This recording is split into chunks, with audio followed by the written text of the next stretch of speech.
आज हम पढ़ेंगे नेचुरल हिस्ट्री ऑफ डिजीज़, इसमें क्या उसके फेजेस होते हैं और मोड ऑफ ट्रांसमिशन क्या होता है, डिजीज़ स्पेक्ट्रम क्या होता है, ये पढ़ने वाले हैं हम। इसके दो फेजेस होते हैं, pre pathogenesis and pathogenesis. Pre pathogenesis सबसे फर्स्ट आता है प्री मोडियल। प्री मोडियल जो होता है उसमें हम सिर्फ रिस्क फैक्टर से प्रिवेंट करते हैं और देन आता है हमारा प्राइमरी स्टेज में जो होता है रिस्क फैक्टर जो होता है पेशेंट में प्रेजेंट होता है, हम उसको डिजीज़ अराउज होने से ही प्रिवेंशन देते हैं।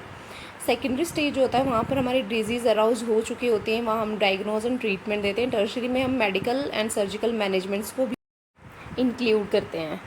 देन आता है हमारा mode of transmission. Mode of transmission में हम पढ़ते हैं कि एक माइक्रो ऑर्गेनिज्म जो होता है होस्ट में कैसे एंटर करता है। एक माइक्रो ऑर्गेनिज्म होस्ट के अंदर दो तरह से एंटर करता है, डायरेक्ट और इनडायरेक्ट मेथड के थ्रू। डायरेक्ट मीन्स वो फेस टू फेस कांटेक्ट से या फिर एयर ड्रॉपलेट्स के थ्रू और skin to skin directly contact, skin से डायरेक्ट कांटेक्ट में आने से भी ट्रांसमिट हो जाता है। उसमें इसी में आता है हमारा वर्टिकल ट्रांसमिशन। वर्टिकल ट्रांसमिशन जो होता है, वर्टिकल ट्रांसमिशन में मदर टू बेबी में ही डिजीज़ ट्रांसमिट हो जाती है, जैसे प्लेसेंटा के थ्रू, और लेबर टाइम में किसी की वेजाइनल डिलीवरी हुई है तो उस टाइम पर डिजीज़ ट्रांसमिट हो सकती है। एंड ब्रेस्ट फीडिंग के थ्रू भी मदर से बच्चे में डिजीज़ ट्रांसमिट हो सकती है।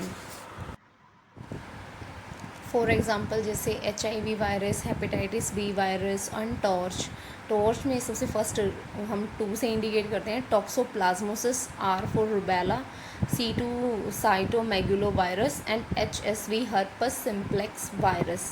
ये सभी डिजीज़ जो हैं इन्हें हम ट्रीट तो कर सकते हैं बट क्योर नहीं कर सकते हैं। अब आते हैं हम इनडायरेक्ट मेथड पे। इनडायरेक्ट मेथड जो होता है वो वेक्टर बॉर्न, अनहाइजीन, व्हीकल बॉर्न और फ्लाइज फिशेज़ के थ्रू फैलता है।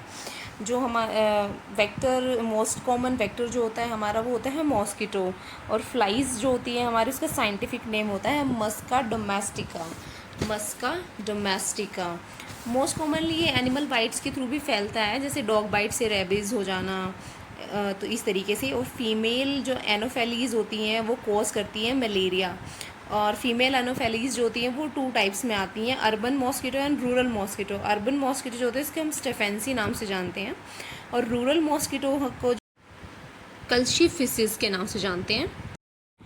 डेंगू एंड जापानीज़ एंसेफेलाइटिस के कॉजेटिव एजेंट होता है Aedes aegypti mosquito. Aedes aegypti mosquito जिसे हम टाइगर मॉस्किटो के नाम से भी जानते हैं, और ये डे टाइम में ज़्यादा एक्टिव होता है, डे में ज़्यादा एक्टिव होता है और क्लीन वाटर में डेवलप